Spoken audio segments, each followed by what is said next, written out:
Welcome to This Explainer. Look, are you terrified that a robot is about to steal your livelihood? Because honestly, you are definitely not alone there. Today, we're unpacking that very modern, very real anxiety. And to do it, we're going to dig into the true history of the Luddite Rebellion and actually combine that with the present-day reality of artificial intelligence in filmmaking. As you'll see, looking backward might just be the absolute best way to figure out our path forward. Okay, let's just lay out our roadmap really quickly.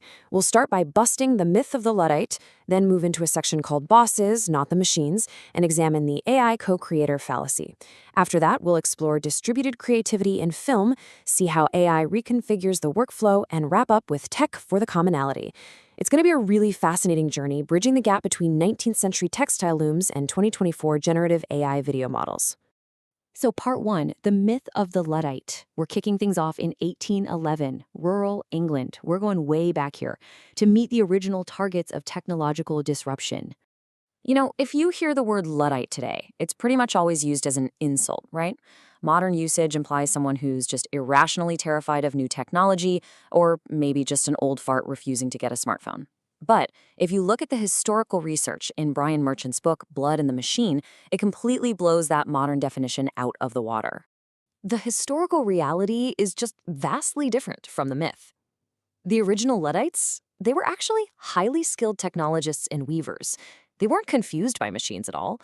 In fact, they formed underground cells specifically to resist factory owners who were using automated machines as an excuse to replace them with heavily exploited and often literally enslaved child labor.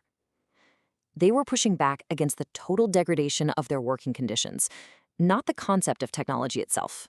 The researchers point out that these people weren't anti-progress, they were fighting a literal life-or-death class struggle against poverty, and their resistance was so profound it actually brought 19th century England to its knees. It even inspired major literary figures of the era, we're talking Lord Byron and Mary Shelley, to take up their cause. Because for them it was about humanity in the face of raw industrial capitalism, leading to that famous declaration that a soul is of more value than work or gold. Moving into part 2, Bosses, Not Machines, the true threat. Let's see how this history builds into the absolute crux of the labor issue, both back then and right now today. Fast forward to today, and technology is imperiling millions of jobs. Whether you're a writer, a digital artist, or a delivery driver, it inevitably leads us to ask this one very terrifying, very personal question. Are the robots actually coming for your job? So here is the absolute bottom line that Merchant's historical analysis makes. No. Machines do not make decisions. The source material argues that robots aren't coming for your job. Exorbitantly wealthy entrepreneurs focused on automation and efficiency are coming for your job. Just like those factory owners back in 1811, today's executives are the ones making the active choices to buy expensive tech just to replace good jobs with bad ones, all under the shiny banner of progress. Which brings us to part 3, the AI Co-Creator Fallacy. Let's fast forward over 200 years to the massive upheaval happening right now with generative AI in the filmmaking industry. If you glance at the dominant media narrative today, it falsely frames AI as this autonomous, servile artist that is swooping in to replace human filmmakers wholesale. Academics actually call this the AI Co-Creator Fallacy. This mistaken kind of magical belief that the AI is acting as an independent artist. But recent sociological research into filmmaking tells us the reality is totally different. AI is not an independent creator. It's really just a new mediator plugged into a highly complex network of human labor. You see, the fear of AI completely erasing human authorship ignores how attributive agency works in the real world. Creativity isn't just some magic spark floating in a machine's head. In an industry like film, credit is fiercely divided through complex, deeply entrenched rituals. It's split between above-the-line talent like directors, below-the-line craftspeople, and it's rigidly defined by legal copyrights, union contracts, and institutional awards. AI doesn't just magically bypass that deeply human, highly structured system. Part 4. Distributed creativity. To bust the myth of the AI co-creator, we actually have to bust the myth of the solitary genius human director first. Think about it. Filmmaking has literally never been about one person just holding a camera. It has always been a massively distributed process. A film's aesthetic emerges from the material conditions on set, the specific lenses they chose to use, the constraints of the lighting, and countless intermediary objects, script drafts, rough cuts, daily rushes. Creativity is, and always has been, distributed across a massive network of humans and non-human tools. And history shows us that technology constantly disrupts film aesthetics. In the 1930s, sound forced those loud, clunky cameras into soundproof booths, which completely changed how movies looked. Then we got the Steadicam in the 70s, then performance capture in the 2000s with movies like Avatar. The academic research argues that generative AI isn't some sudden alien invasion. It's really just the newest tool on this exact same historical timeline. Okay, Part 5. AI reconfigures workflow. Let's get really granular and look at how generative AI actually functions on a set right now.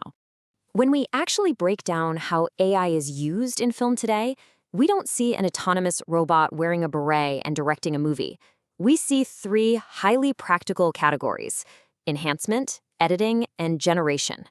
It's being used for extracting value from old grainy footage through upscaling, or filling in missing backgrounds using a technique called in-painting, or generating quick cutaway shots for pre-visualization. These are highly specific, frankly unglamorous technical tasks. What this technology actually does is reconfigure the entire workflow. Take this incredibly practical example. A crew can shoot an actor on a very small, cheap physical set. Then, using an AI technique called outpainting, they can synthetically expand the frame to create a massive, sprawling, breathtaking background later in post-production. It completely blurs the traditional boundaries between pre-production planning, the physical shoot, and the final edit. So, to really drive this point home, AI isn't pressing a magic make movie button to replace directors. Right now, largely because of limitations like low-resolution 8-bit color outputs, it's mostly serving as a tool to streamline that distributed creativity process we talked about earlier. It's fixing a continuity error because a boom mic dipped into the background, or it's upscaling archival footage. Does it change the labor dynamics? Absolutely, but it definitely doesn't create in a vacuum. Finally, Part 6, Tech for the Commonality. Let's tie this everyday reality of the modern workflow right back to the spirit of the original Luddites. Those 19th century Luddites specifically targeted what they called machines hurtful to commonality. And as the historical analysis points out, today we are seeing modern equivalents rolling out rapidly.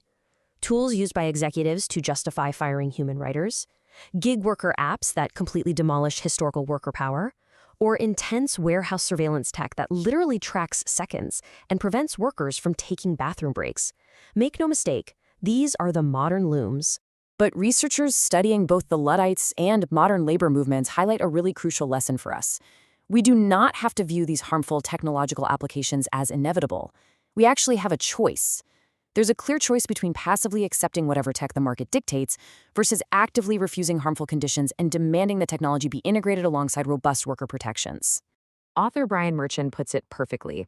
True Luddism isn't about hating your phone. It's the unifying belief that people tire quickly of being treated like automatons. When you really understand the history, being a Luddite is actually a profound, beautiful defense of human dignity in the workplace. So as we wrap up this explainer, I want to leave you with this final, really provocative thought. What would actually need to happen for ordinary people to have the power to steer technological development towards something that benefits all of us? How can we step up, become modern Luddites, and ensure that the tools of tomorrow actually elevate our commonality instead of erasing it? Thank you so much for joining me to explore this fascinating intersection of history and our future.